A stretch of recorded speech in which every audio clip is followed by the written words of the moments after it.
It's interracial crime stats. Interracial crime stats. And I don't know, not everyone covers this stuff, but here on the show, we don't hold back. Yeah. Can you read the numbers are in? 2024, blacks killed 458 whites. Whites killed 84 blacks.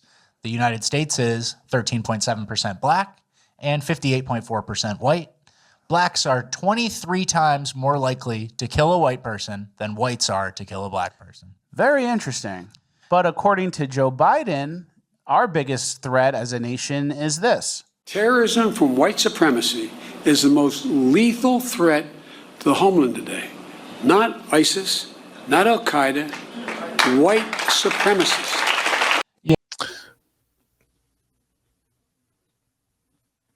Really exciting news from Biden world. Biden's former White House press secretary, Karine Jean-Pierre, has a brand new book out. And here she is discussing it.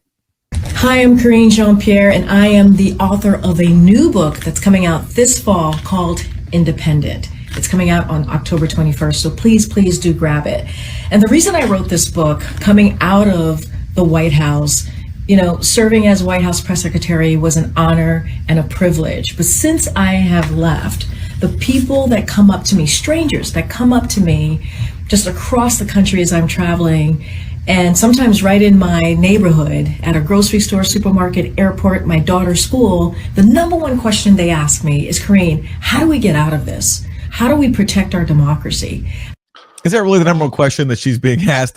I would ask, like, how did you get up there every day for, you know, years and years and years and cover up for Joe Biden, cover up his cognitive decline, cover up the fact that he was fueling Israeli mass murder in Gaza? How could you do that? And I don't want to hear your opinions about how we get out of this.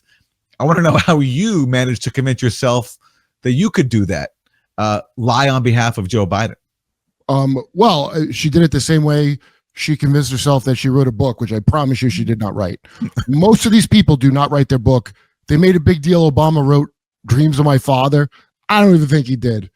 Most of these books have a ghostwriter. In fact, I know people personally who get some of these ghostwriters that do politicians' books. And I'm like, why are you putting a book out? And I don't know. Everybody's got to write a Mein Kampf. Well, the big thing that she's doing now, after covering up for Joe Biden's cognitive decline, insisting that everything was fine with him, is now she's declaring herself to be an independent. So she's no longer with the Democratic Party, I guess, and she's trying to adopt a new brand. And that's understandable, given that how badly damaged the Democratic brand was by them covering up for Joe Biden's cognitive decline. But let's hear more of her pivot announcement. How do we protect vulnerable communities among us? What do we do next? Because we don't have answers here. That's what they ask me. And this is my answer.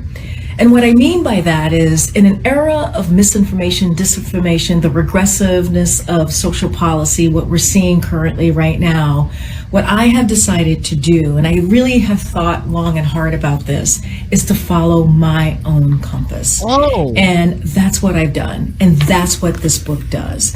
And here's the truth. And here's how I will lay it out to you.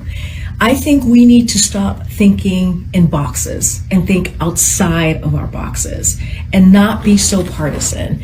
And the way that I see moving forward in this space that we're in right now is, if you are willing to stand side by side with me, regardless of your how you identify politically, and as long as you respect the community that I belong to and vulnerable communities that I respect, I will be there with you.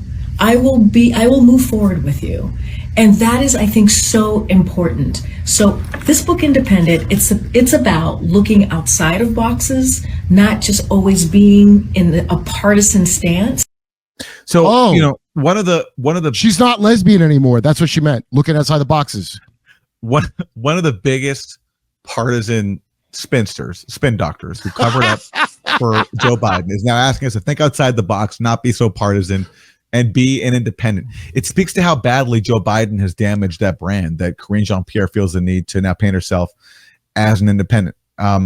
Here's current affairs. Karine Jean-Pierre spent years spewing empty platitudes to defend war crimes, border cruelty, and Biden's obvious decline. Now she's cashing in with a book pretending to speak truth to power. That's exactly right. In the book, asks LEA on Twitter, does she talk about how she covered up Biden's decline and lied to the American people? No, that's Tapper's book. Here's journalist Alex Thompson. Karine Jean-Pierre's colleagues had thoughts about her and her book. One of the most ineffectual and unprepared people I've ever worked with. The amount of time that was spent coddling her was astronomical compared to our attention on actual matters of substance. Look, it is true that when I would watch her press briefings, she had a very hard time looking up at the audience, at the press that she was lying to, which said to me that she was uncomfortable with her job. And fair enough, because you have to cover up for Joe Biden. But now I think she's trying to distance herself from everything she was involved in, understandably, because Biden's cognitive decline now is impossible to conceal.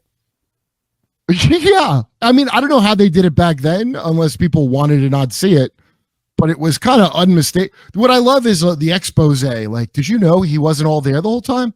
Oh, you don't say. Here is Tim Wu, who he's certainly a Democratic supporter. I believe he even had a position inside the White House. He says, from the White House policy staff perspective, the real problem with Karine Jean-Pierre was that she was kind of dumb. No interest in understanding harder topics. Just gave random, incoherent answers on policy. But she was the first Black lesbian press secretary, and that is what we have been told is important by Democrats for years. Her legacy is laundering and genocide for Biden. Biden belongs at The Hague. Karine Jean-Pierre belongs at The Hague for being his genocidal mouthpiece. The whole administration belongs at The Hague. So does the Trump gang, bipartisan war criminals, and F her bloodstained book. So yeah, some people are just not convinced with this rebranding exercise, especially after she spent years covering up for Biden, who enabled a genocide in Gaza. Is that the whole town's job, is to cover up for whoever's in at the moment? And then if you can, you're like the guy from Media Matters, you can pivot and like, I love the Clintons now. That's how it's done, right? That is exactly how it's done. Over to Misha. All right. Talchinsky, is Mate drinking mate? Well, I don't know. We'll find out.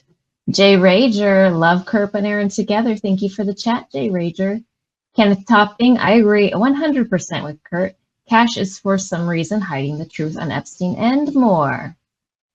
Thank you, Kenneth. Jay Rager's back again. Hey, Jay Rager, thank you for all these chats. Much appreciated. Jay Rager says, Kirp and Aaron interviewing Whitney Webb would be incredible. Thanks for that one, everyone. We've got some more. Janice Anderson, the pact to keep nuclear assets out of the open expires next year. Doubt Russia will sign on to a new pact. Yeah, Russia, not sure they trust us. Michael Castillo, Kurt, did you hear in January that Yoel Alter was arrested in Guatemala? He was a member of Lev Tahor, which originated in Israel in the 1980s. Now we'll find out from Kurt momentarily. And back to Aaron.